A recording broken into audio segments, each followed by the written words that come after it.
عمر وہ عظیم انسان ہیں کہ جس کو نبی نے مانگا۔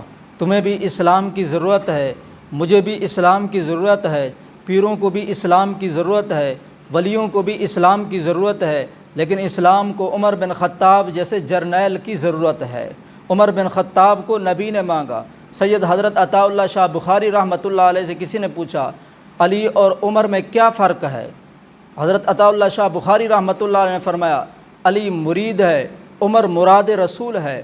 علماء نے لکھا ہے عمر کی 3 حروف ہیں، عین میم را۔ عمر کی عین علی سے ہے، عمر کی میم محمد الرسول اللہ سے ہے، عمر کی را رب کائنات سے ہے۔ عمر علی کا بھی انتخاب ہیں، عمر محمد الرسول اللہ کا بھی انتخاب ہیں، عمر رب کائنات کا بھی انتخاب ہیں، عمر علی کا انتخابی ہیں۔ علی نے اپنی بیٹی عمر بن خطاب کو دی، محمد الرسول اللہ کا انتخابی ہیں۔ محمد الرسول نے حضرت عمر بن خطاب کے لیے دعا کی تھی، اور اسی طرح رب کائنات کا انتخابی ہیں۔ رب کائنات نے حضرت عمر بن خطاب کو محمد الرسول اللہ صلی اللہ علیہ وسلم کی جھولی میں ڈال دیا۔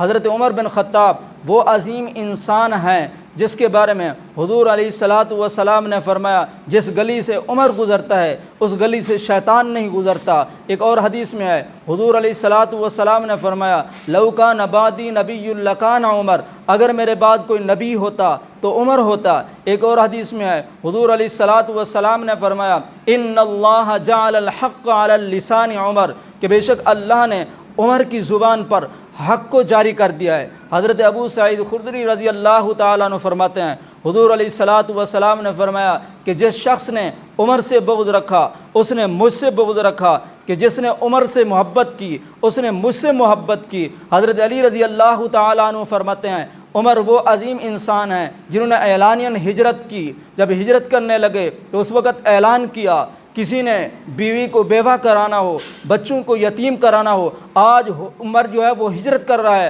آ کر مقابلہ کرو۔ پورے فرمایا قریش میں سے کوئی نہیں تھا جو عمر بن خطاب کا مقابلہ کر سکے۔ عمر بن خطاب وہ عظیم انسان ہیں کہ جس کی شہادت پر یہودی بھی بول اٹھے۔ انہوں نے کہا کہ اگر عمر بن خطاب 10 سال مزید زندہ رہتے تو مشرق سے لے کر مغرب تک کوئی یہودی نہ بچتا، پوری دنیا کے اندر اسلام جو جھنڈا لہرا دیتے عمر بن خطاب۔